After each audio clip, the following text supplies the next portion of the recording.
Hello everyone! Welcome back to my vlog! For today's video, samahan niyo naman akong maglibot dito sa National Museum of Fine Arts. Isa ito sa pinakasikat at pinakamahalagang museo sa Pilipinas. Dahil dito, matatagpuan ang iba't ibang obra, maestra na nagpapakita ng ating kasaysayan, kultura, pagkakakilanlan at mga karanasan bilang mga Pilipino. So tara at samahan niyo ako! Pagpasok pa lamang sa National Museum of Fine Arts, agad kong napansin kung gaano ito kalaki at ganda. Napaka-elegante ng disenyo ng gusali at talagang mararamdaman mo na puno ito ng kasaysayan. Habang umiikot ako sa iba't ibang gallery, makikita ang napakaraming paintings, sculptures, historical artworks at iba't ibang uri ng sining mula sa kilalang Pilipinong artista. Ang nagustuhan ko rito ay hindi lang basta pinapakita ang mga artworks. At dito ko na napansin ang Espolarium. Isa sa pinakaunang hinanap at talagang pinakaabangan kong makita ay ang Espolarium ni Juan Luna. Sa totoo lang, kahit maraming beses ko na itong nakita, sa libro man o social media, ibang-iba pa rin ang pakiramdam kapag nakita mo ito ng personal. Napakalaki ng painting at sobrang detalyado ng bawat bahagi nito. Makikita rito ang mga sugatang gladiator na hinihila palabas matapos ang laban sa arena. Ngunit higit pa sa literal na eksena, marami ang naniniwala na sumisimbolo rin ito sa paghihirap at pang-aapi na naranasan ng mga Pilipino noong panahon ng kolonyalismo. Mas naging makabuluhan pa ang obra dahil noong manalo ito ng gold medal sa Madrid noong 1884. Pinakita nito sa buong mundo na kaya makipagsabayan ng mga Pilipino sa larangan ng sining. Dahil dito, naging inspirasyon ito sa mga Pilipino. Kabilang si Jose Rizal, na lalong nagsulong ng nasyonalismo at pagmamahal sa bayan. Habang nakatayo ako sa harap ng Espolarium, hindi ko maiwasang humanga hindi lamang sa husay ni Juan Luna bilang pintor, kundi pati sa mensaheng dala ng kanyang obra.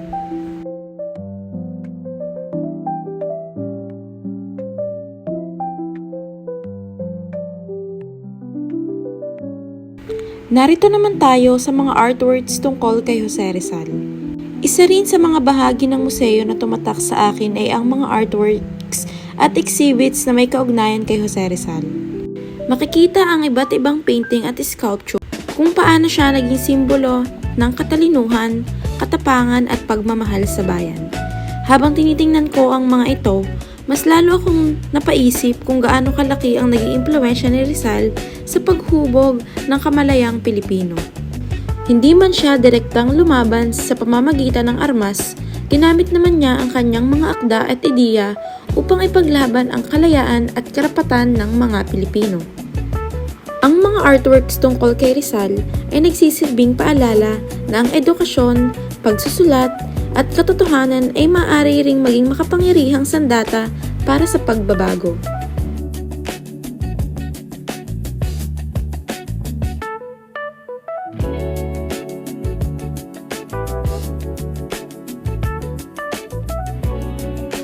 Old Senate Building. Isa rin sa mga bagay na nakatawag ng pansin sa akin ay ang mismong gusali ng National Museum of Fine Arts na dating kilala bilang Old Senate Building. Habang naglilibot ako, napansin ko na hindi lamang ang mga artworks ang may makasaysayang halaga, kundi pati na rin ang gusali mismo. Bago ito naging National Museum of Fine Arts, nagsilbi itong tahanan ng iba't ibang sangay ng pamahalaan, kabilang ang Senado ng Pilipinas.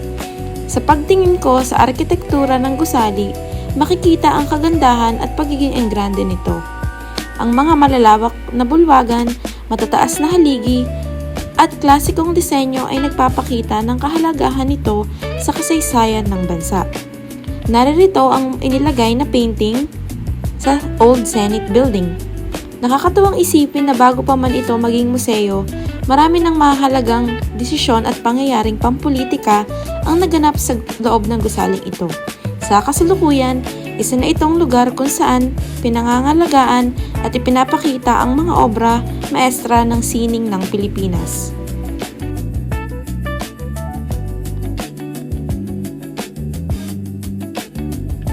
Para sa akin, ang Old Senate Building ay hindi lamang isang museo, kundi isa ring simbolo ng ating kasaysayan, pamahalaan at kultura. Isa sa mga bagay na talagang napansin ko habang naglilibot ay ang lawak ng mga temang makikita sa museo. May mga paintings tungkol sa pang-araw-araw na buhay ng mga Pilipino.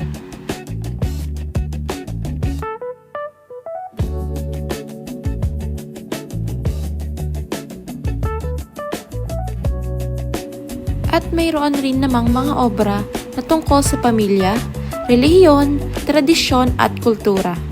Meron ding mga artwork na nagpapakita ng kahirapan, pakikibaka at pag-asa ng mga mamamayan. Bagamat magkakaiba ang estilo ng mga artista ng ating mga national heroes, ay isa naman ang kanilang layunin, ang maipakita ang kwento ng Pilipinas at ng mga Pilipino. Habang tinitingnan ko ang iba't ibang obra, napansin ko na ang bawat isa ay may mensaheng nais iparating.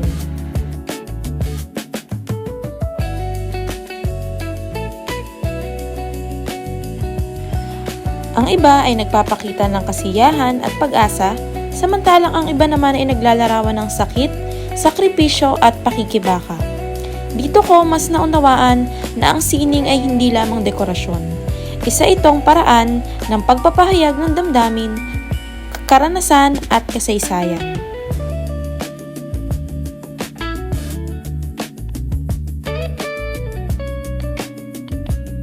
Sa pagbisita ko sa National Museum of Fine Arts, marami akong natutunan, hindi lamang tungkol sa sining, kundi pati na rin sa ating kasaysayang bilang mga Pilipino.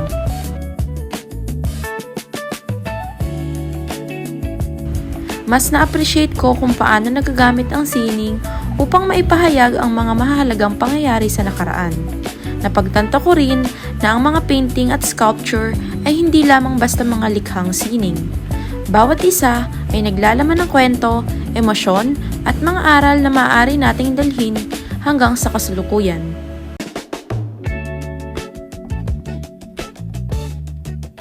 Sa pamamagitan ng mga obrang nakita ko, mas naging malinaw sa akin ang mga sakripisyo, pakikibaka at tagumpay ng ating mga ninuno.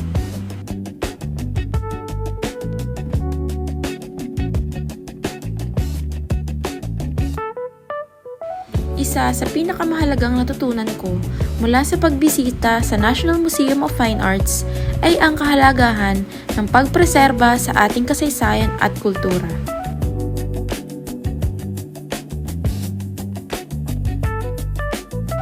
Ang mga artwork na makikita rito ay nagsisilbing tulay sa pagitan ng nakaraan at kasalukuyan.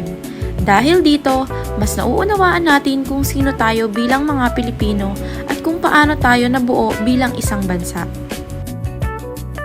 Mahalaga ang mga historical insights na nakuha ko rito dahil tinutulungan tayong pahalagahan ang ating pinagmulan.